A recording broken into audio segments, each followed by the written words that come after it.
Bonjour. Ça fait longtemps que j'ai pas tourné de vidéo. C'est normal vu qu'il se passe pas grand chose dans ma vie en ce moment. Enfin, j'ai 2 matières en même temps, donc ça fait quand même pas mal de boulot. Et j'ai pas voyagé depuis Stockholm. Je vais peut-être essayer d'aller à Göteborg et donc du coup en Norvège à la fin du mois, parce que c'est vraiment, on va dire, une des grandes villes suédoises les plus proches de la frontière norvégienne. Donc je pense que je vais essayer de faire ça. Une des autres raisons pour lesquelles j'ai pas fait d'autres vidéos, c'est que j'ai pas d'inspiration en ce moment, même si les sujets de discussion ne manquent pas. J'aurais pu par exemple parler du colorisme, qui est un problème qui me tient quand même pas mal à cœur et dont on parle assez souvent en ce moment, par exemple avec l'actrice Zoe Saldana qui a été choisie comme actrice principale dans le biopic sur Nina Simone, et qui donc du coup a été maquillée avec un fond de teint 1000 teintes plus foncé qu'elle, et à qui on a rajouté une prothèse nasale alors qu'on aurait pu choisir une actrice aussi talentueuse et juste plus noire, ce qui pose justement le problème de la discrimination dans les castings hollywoodiens. J'aurais pu parler de plein d'autres sujets aussi, mais le problème c'est que j'ai pas encore déjà j'ai pas trouvé que j'aurais un avis forcément pertinent et objectif à apporter sur ces questions, et enfin, si c'est pour ne rien apporter au débat et ne rien faire d'autre que s'énerver, ça sert à rien en fait. Et le problème c'est qu'il me manquait l'angle d'attaque, on peut dire ça comme ça. C'est que je me dis que si j'arrive pas à en parler de la façon dont je parle des choses d'habitude, c'est-à-dire avec une bonne dose de cynisme et d'humour noir et d'ironie et d'autodérision, bah, ça sert pas à grand chose, quoi. Si je parlais de sujets comme ça, je préfère essayer d'en rire et de pas juste avoir un côté sérieux et accusateur, etc. Donc je me suis dit que tant que j'arrivais pas à trouver cet angle d'attaque, je traiterais pas ces sujets, c'est tout. Mais vu que du coup j'avais pas forcément envie de laisser le blog ou la chaîne à l'abandon, j'ai décidé de faire appel à vous en fait, parce que mine de rien, le blog et surtout la chaîne YouTube, ça a été créé pour vous et par vous du coup, et du coup, je me suis dit que ça serait une bonne idée, du coup, de vous faire participer à tout ça. Donc, j'ai posté un message sur ma page Facebook, vous demandant de m'envoyer vos questions diverses et variées sur AskFM. Et merci beaucoup, parce que donc jusqu'ici, d'après ce que nous disent donc les mots de mes notifications, j'ai 50 questions à peu près. C'est génial, merci beaucoup. Mon profil, je le garderai ouvert, donc si vous voulez me poser d'autres questions, vous pouvez le faire. Et j'essaierai d'y répondre le plus rapidement possible, et qui sait, je pourrais peut-être faire des vidéos de ce genre régulièrement, ça pourrait peut-être être pas mal. Donc je vais pas répondre, je pense pas que je pourrais répondre à toutes les questions aujourd'hui. Donc je compte sur mon ordinateur pour m'indiquer combien de temps on fait la vidéo, et je vais m'arrêter peut-être à 20 minutes et j'en ferai plusieurs. Donc voilà, j'ai pas lu les questions encore, donc je vais les découvrir avec vous. Et vu que j'ai des gens, des étudiants venant d'autres pays que la France qui m'ont posé des questions, donc certaines questions seront en anglais et j'y répondrai donc en anglais, mais de toute façon cette vidéo sera sous-titrée, donc du coup ça ne devrait pas vous déranger. Voilà, Bah, c'est parti. Un truc que tu peux attraper là où tu te trouves maintenant tout de suite. Raconte-moi son histoire.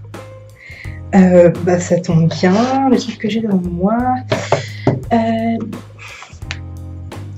C'est le carnet où du coup il y a écrit la trame de cette vidéo. Voilà. Et donc ce carnet-là, vous l'avez déjà vu dans la vidéo que j'ai faite en décembre avant de partir en Suède. Et c'est un cadeau des premières années qui sont dans mon école et dans mon association, dans une de mes associations. Et c'est un des trucs les plus précieux que j'ai emporté avec moi en Suède. Et j'utilise très souvent. Il est dédicacé et j'y tiens beaucoup. Et encore une fois, merci. Pour ou contre les bonbons, explique-toi. Pour. Parce que le sucre. Parce que la nourriture. Parce que... Je sais pas. Qui répondrait contre en fait? Je pense que c'est ça la vraie question. Qui répondrait contre à des bonbons? Pourquoi ce nom de page? J'avais déjà évoqué le sujet. Alors, plusieurs raisons. Alors déjà, je voulais... à la base, je voulais m'appeler The Chabine Chronicles. Chabine, donc c'est un mot français / créole qui indique une personne dont, on va dire, les traits physiques se rapprochent plus des Européens parce que cette personne serait née de parents métissés en fait. Et c'est censé être un compliment en fait là-bas. Donc quand on t'appelle Chabine, en gros c'est comme si on t'appelait belle gosse quoi. Sauf que considérer ça comme un compliment et accepter de choisir ce mot-là comme qualificatif, c'est un peu accepter finalement l'idéologie que quelqu'un est plus beau que quelqu'un d'autre juste parce que sa couleur de peau est plus claire et se rapproche plus du blanc. Et c'est juste pas correct. Donc du coup voilà. J'ai choisi donc Keyros et Snapshots parce que j'aimais bien l'idée du fait que quand on regarde, donc quand on prend le nom bout à bout, si j'ose dire, Keyros c'est un trou de serrure et Snapshot c'est une petite photo genre Polaroid et c'est des deux images en fait qu'on obtient en regardant par un petit objectif et on a genre une petite image d'un endroit à un instant donné et j'aimais bien cette image en fait parce que comme je pense que vous avez pu le voir, le blog et la chaîne YouTube c'est juste un gros fouillis de n'importe quoi. Quand on arrive dessus, on ne sait pas forcément sur quoi on va tomber. Et moi-même, des fois, quand j'arrive dessus, je ne sais pas ce que je vais écrire.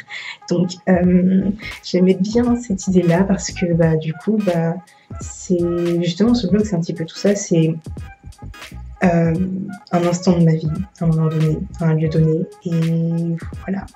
C'est ce qui se rapprochait un peu plus de ce que je voulais transmettre. Et aussi parce que la plupart des autres noms de domaine étaient pris sur OVH. Et voilà. Si tu étais un animal. Alors, j'ai plusieurs réponses quand même.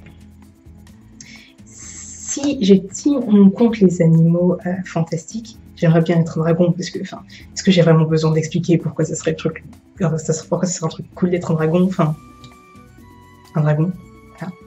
Et si on doit s'en tenir aux animaux normaux, un serpent, c'est badass un serpent parce que ça se rapproche d'un dragon déjà. Et parce que j'aimerais pas forcément être un animal domestique.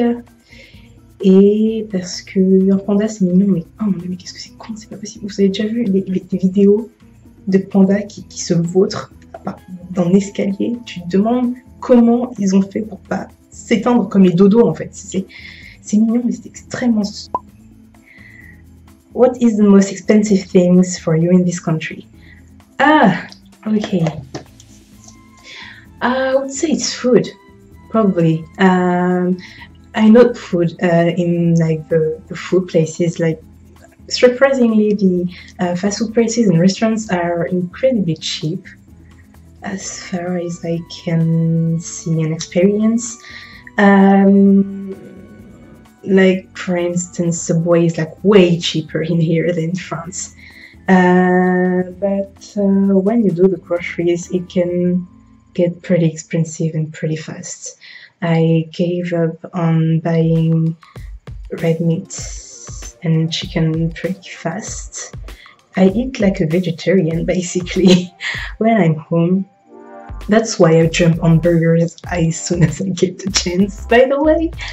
Uh, and yeah, it's like the simplest things are incredibly expensive. I can't get my head around it. I had to like double the price of my usual groceries, like compared to what I pay when I'm in France. Like when I'm in France, I think I need to pay like 25 euros per week when I do the groceries, and yeah, in here it's at least 40, at least, and it's just incredible. Just I'm considering like stopping eating for a while sometimes. So yeah, definitely the groceries. Comment une fleur des îles survit-elle au froid suédois? Ah, donc la fleur des îles, la fleur des îles a dû s'habituer à son climat pour dormir. La fleur des îles dort sous 2 couettes et un plaid Ikea. Pour sortir, la fleur des îles se transforme en oignon et ne se dévoile qu'à partir de la 5e couche de vêtements. La fleur des îles se trimballe constamment avec 2 paires de chaussettes et 2 paires de gants sur elle. La fleur des îles hiberne aussi, parce que clairement c'est la chose la plus marrante et simple qu'elle ait trouvé à faire des courses pour 2 semaines, laisser les épisodes de série s'accumuler et ne plus disparaître de la face de l'humanité pendant quelques jours. Ton fond d'écran en cet instant. Alors mon fond d'écran, c'est le même, j'ai même sur mon ordi et sur mon portable, c'est le Big Daddy de BioShock, parce que c'est un de mes jeux préférés, même si psychologiquement il m'a mis en PLS pendant un certain temps. Donc voilà, et combien de fichiers sur mon bureau? Et on va voir ça tout de suite. J'ai pas grand chose, je pense. Voilà, merci pour cette question étrange. Où penses-tu que tu vivras dans 5 ans? Ah, une question sur le futur.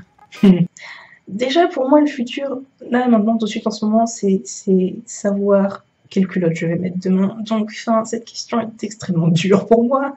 Mais idéalement, j'aimerais bien habiter à Londres quand même. C'est une de mes villes préférées.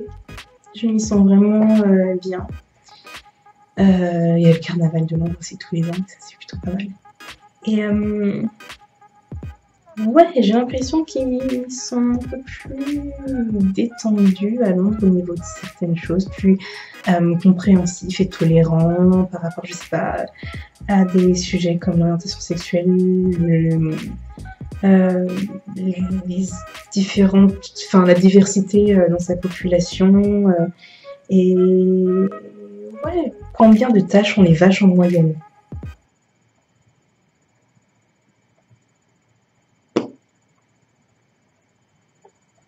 Je vais essayer de répondre à cette question à peu près intelligemment. Je sais pas, je dirais que déjà il y a plusieurs races de vaches, donc du coup, il y a peut-être du coup un nombre de tâches qui varient en fonction de... De toutes les questions du monde, c'est celle-là que vous voulez me poser. Je sais pas. Vu qu'elles ont l'air plutôt fat, les tâches, enfin les vaches aussi, vous me direz. Je sais pas, je dirais 8, une dizaine, ouais. je vais dire 8. 8 parce que je sais pas, 8 ça a l'air cool. Ça a l'air d'être un nombre décent pour les tâches sur les vaches. Quelle est alors la marque qui claque selon toi?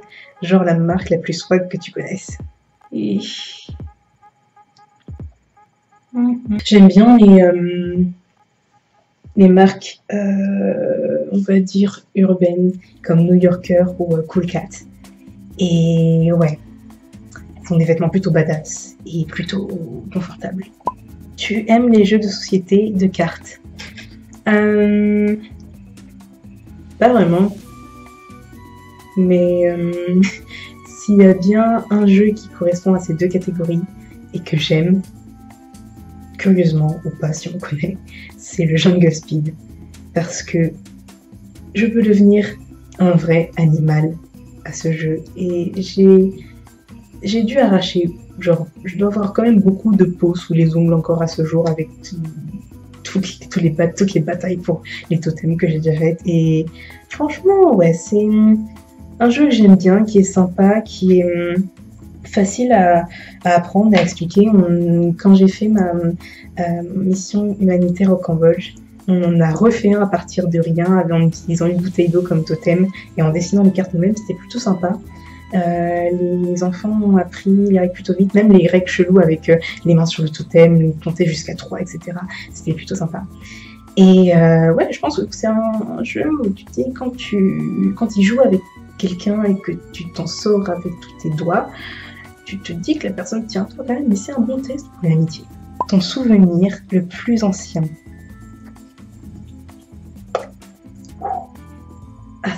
Ah mon Dieu, mais cette question, je pense pas que ce soit le plus ancien, mais je me dis celui. Je me dis le plus loin où je puisse remonter, c'est quand j'ai vu mon petit frère à l'hôpital quand il est né. Donc en 98, j'avais 3 ans et demi. Ouais, donc je suis allée à l'hôpital avec mon père, tout ça, machin. Il y avait donc ma mère et genre un truc qui me fait faire cette taille-là et qui était laid. Mais laid! Oh, il ressemblait à rien. Je sais qu'il regarde cette vidéo, donc je suis désolée, mais tu ne ressemblais à rien, mec. Voilà, je suis désolée. Et soit il pleurait, il se gesticulait de partout. Enfin, en même temps, je critique, mais j'ai dû faire la même chose. Mais ça, personne n'est là pour me raconter. Donc, je me suis approchée, il m'a regardé avec des yeux écarquillés comme ça, en mode « Oh, un autre être humain ». Et il s'est arrêté de pleurer. Et je me souviens que je l'ai regardé. Et j'ai fait un truc genre « Ouais, ok ». Et je me suis barrée du lit en suçant mon pouce, parce que je suçais mon pouce encore à cette époque. Et il y a en plus des photos de ce moment-là dans un des albums chez moi. Et on voit mon taux de rien à foutre devant mon petit frère qui est extrêmement élevé. Et, oh mon Dieu, et oh, je me sens tellement mal maintenant que j'y pense. C'est un de mes souvenirs les plus anciens et un de mes premiers gestes de cruauté, je crois. Ouais. Oh mon Dieu, je suis affreuse. Désolée. Si tu dois noter sur 20 ta journée, je sais pas, je dirais un bon... Je sais pas, je suis plutôt optimiste aujourd'hui. Je vais bien, j'ai tous mes membres, j'ai été plutôt productive aujourd'hui, j'ai bossé. J'ai englouti je sais pas combien d'épisodes de Steven Universe, que je vous conseille d'ailleurs. Et ouais, j'ai enfin pu filmer une vidéo, donc au moins 14. Ouais, c'est pas mal comme journée. Cite 3 choses que tu n'as jamais faites mais que tu voudrais faire. Ok. Alors, j'aimerais faire un voyage vraiment toute seule. Vraiment toute seule. C'est une des raisons pour lesquelles je suis venue ici et pour lesquelles je prévois de faire plein de trucs à partir d'avril-mai. Je pense que c'est quelque chose d'important à faire au moins une fois dans sa vie. Il y avait une vidéo de BuzzFeed le suite ça vaut ce que ça vaut, mais je trouvais qu'elle était plutôt pertinente, sur les choses à faire avant d'avoir 30 ans, je crois que c'était ça la vidéo, je vais essayer de retrouver le lien. Et parmi donc, ces choses-là, il y avait des expériences à faire toute seule, comme s'inviter au restaurant, un restaurant chic et tout, aller prendre un café toute seule, aller à une expo toute seule, aller au cinéma toute seule. Et je trouve ça, plutôt intéressant à faire. Parce que mine de rien, c'est des choses qu'on s'est habitué à faire en groupe et que du coup on n'ose plus faire toute seule et ça peut nous amener à louper des expériences en fait. Il suffit que par exemple on veuille faire quelque chose mais qu'il n'y ait personne qu'on connaisse qui soit disponible à ce moment-là et on est susceptible de rater en fait une expérience et je trouve ça vraiment dommage. Voilà, de réfléchir comme ça et même si j'apprécie de faire des trucs avec mes amis parce que j'ai la chance d'être entourée de gens absolument formidables, il y a des fois où faire des choses toute seule, ça a quand même du bon. Tu t'apprends à te connaître, à réfléchir sur toi-même, tu prends un temps pour méditer, etc. Et puis, ouais, c'est intéressant. Donc, ouais, faire un voyage toute seule. Après, où et quand, je ne sais pas, mais voyager toute seule. Vraiment, vraiment toute seule. Puis, pour savoir si je peux me débrouiller aussi. Faire du saut à l'élastique. Oh, j'ai tellement envie de... Enfin, tout ce qui implique sauter d'une certaine hauteur avec un dispositif minimal de sécurité. Je sais pas pourquoi, je gêne pas ma vie apparemment, mais que ce soit faire du saut en parachute à partir d'un avion ou sauter d'un pont avec un élastique, ok, ça me va. Et en troisième, j'aimerais bien essayer de faire un service militaire, au moins une journée dans l'armée, genre vraiment. Parce que je pense que ça peut être intéressant et j'aimerais bien savoir si j'ai ce qu'il faut pour tenir. Ça pourrait être marrant. J'ai vraiment des projets bizarres dans ma vie. Bref, voyager seul, frôler la mort et l'armée. Quelle est la première chose à laquelle tu penses quand tu te lèves? Pipi. Faut que j'aille faire pipi.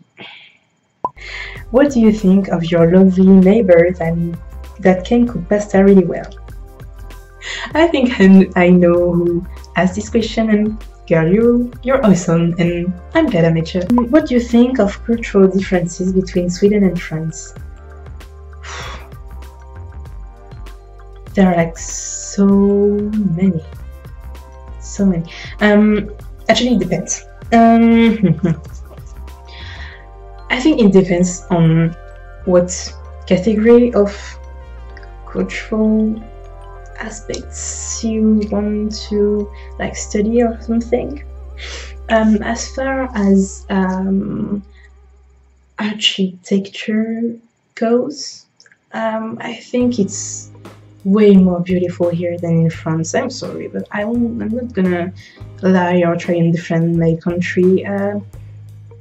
I visited Stockholm and honestly I liked it more than Paris. I thought that the buildings were like way more beautifully like crafted, and it was mixed and of old and new, and it kind of looked like Prague in a way, and it's way better. I'm not going to defend Paris on that. I would say that as far like as social cultural differences go, I talked about before in one of my previous videos, but the fact that people here put the accent on speaking foreign languages and being interested and open to other cultures and countries. I find great, obviously, and that it's actively kind of fights for equality between, I was going to say genders, no, but more an equality between men and women. Sorry, and yeah, that's the main differences I noticed here. And the fact that you really can't afford to be late here. They really don't like it. And in France, we don't mind as much, I would say. We don't mind as much. It's annoying, but yeah, we kind of let it slide. Here, not that much. Yeah, I can't think of other differences right now, but yeah, it's mainly the country is more greener and more beautifully agenced. I don't have words for that. And the people who are more thoughtful and helpful and open and international oriented and stuff. Yeah. Quelle est ta plus grande peur? Les araignées, les araignées, les araignées, les araignées. J'ai pas. Est-ce que j'ai vraiment besoin d'expliquer pourquoi les araignées sont des créatures démoniaques qu'il faut fuir à tout prix? Regardez une araignée et dites-moi que ça vous inspire pas un petit sentiment de non, juste non, c'est affreux. Je peux vraiment pas supporter j'ai horreur de ça. Je pense que je pourrais me transformer en Ron Weasley en fait. Goodbye, friend of Hagrid. Can we panic now? Je deviens extrêmement peureuse et lâche et fragile quand j'en vois une. Et voilà, de toute façon, vous avez juste à regarder Harry Potter et le Seigneur des Anneaux pour comprendre d'où ça vient. Ouais, non. Ben, c'est la fin de ce premier Q&A, tout ça. J'ai encore énormément de questions. Je pense que j'ai même pas couvert le quart des questions. Peut-être aussi parce que mes réponses sont vraiment longues. Et donc, ouais, évidemment, j'en ferai... Je pense qu'il y a de la matière pour faire au moins 2 autres vidéos de ce genre. Encore une fois, si vous avez d'autres questions, d'autres idées, ou même des remarques, vous pouvez en profiter pour me glisser des remarques. C'est comme ça que j'avance, qu'elles soient positives ou négatives. Du moment qu'elles sont formulées poliment, etc., elles seront toujours les bienvenues. Et ouais, continuez, floulez-moi. Voilà. Et bye.